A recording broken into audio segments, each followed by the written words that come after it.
Hey there, this is Kester from Active Health Clinic. I thought I'd just spend a few minutes talking a little bit about grounding and meditation in the context of invisible illnesses.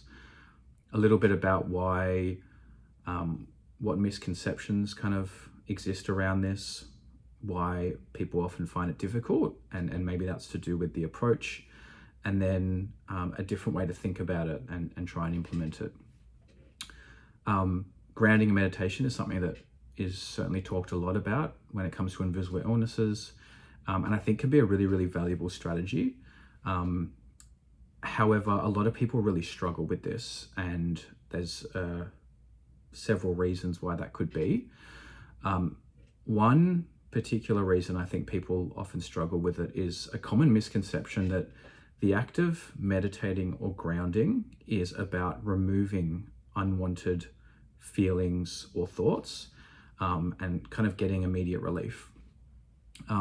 Obviously, when we're experiencing difficult or unwanted thoughts and feelings, we do want relief. And I suppose the end goal from a grounding or meditation strategy is to be able to deal with those things better.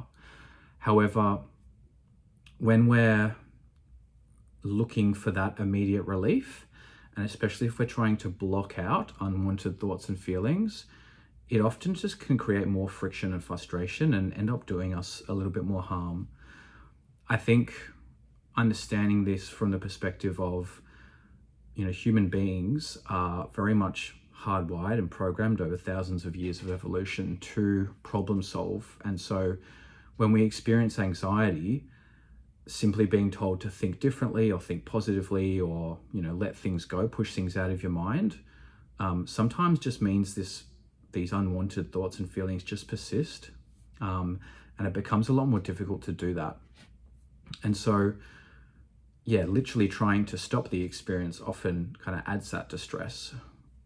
A different way to think about it could be holding space for those thoughts and feelings, but also if we're talking about invisible illnesses, physical symptoms themselves. For people that are experiencing a flare-up and their pain levels are really high or fatigue's really high, that's understandably a really distressing, difficult situation. And while obviously we're wanting to, get relief, using some of this kind of and anchoring or grounding, especially anchoring, and that phrase was definitely, I think, popularized by Russ Harris, and he does a lot on acceptance and commitment therapy. That's his thing, and he's got a lot of great information out there. So I definitely encourage you, if you're more interested, to go and look at that stuff. And some of the things I'm talking about is I've kind of taken away from his teachings.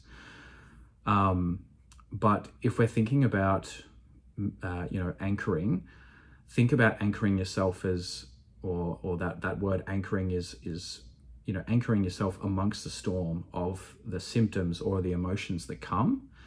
And rather than distracting yourself from those feelings, I suppose when we zoom out, that is somewhat what you're doing, but there's a different process to doing it rather than just distracting and trying to push it out. Often trying to push it away from us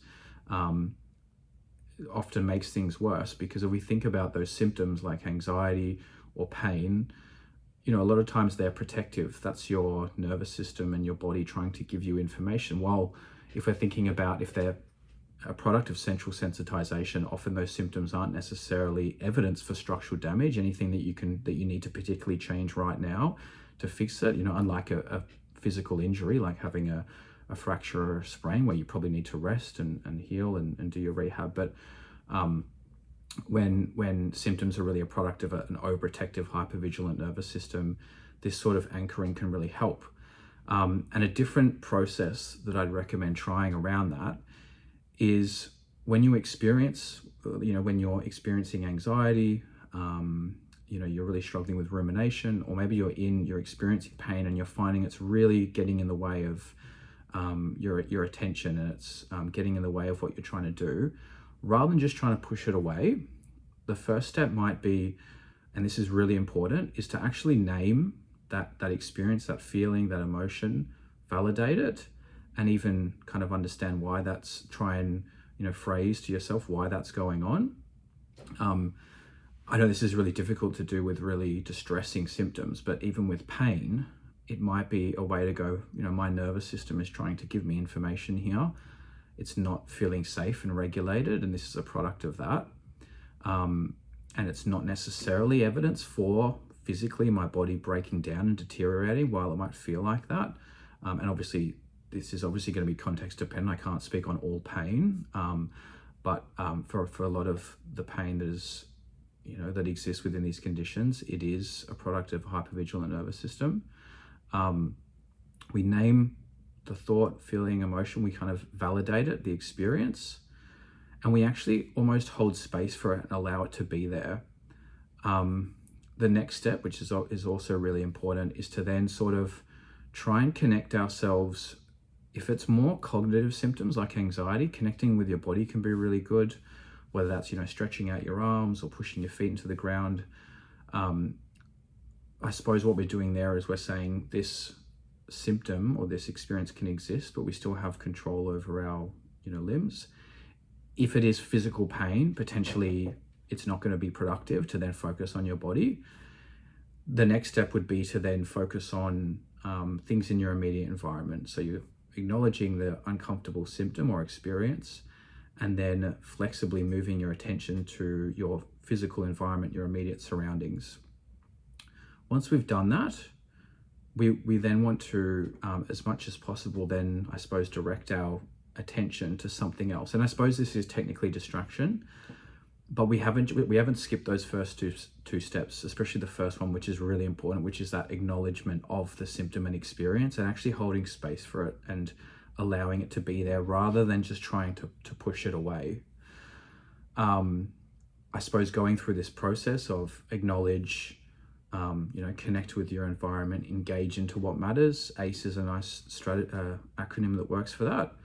A lot of times we might need to continue to repeat this cycle, because naturally when we're experiencing something that's distressing or unwanted, our brain's going to come back to and focus on that, because we have that kind of problem solving, problem oriented thinking, which is deeply ingrained in us as human beings.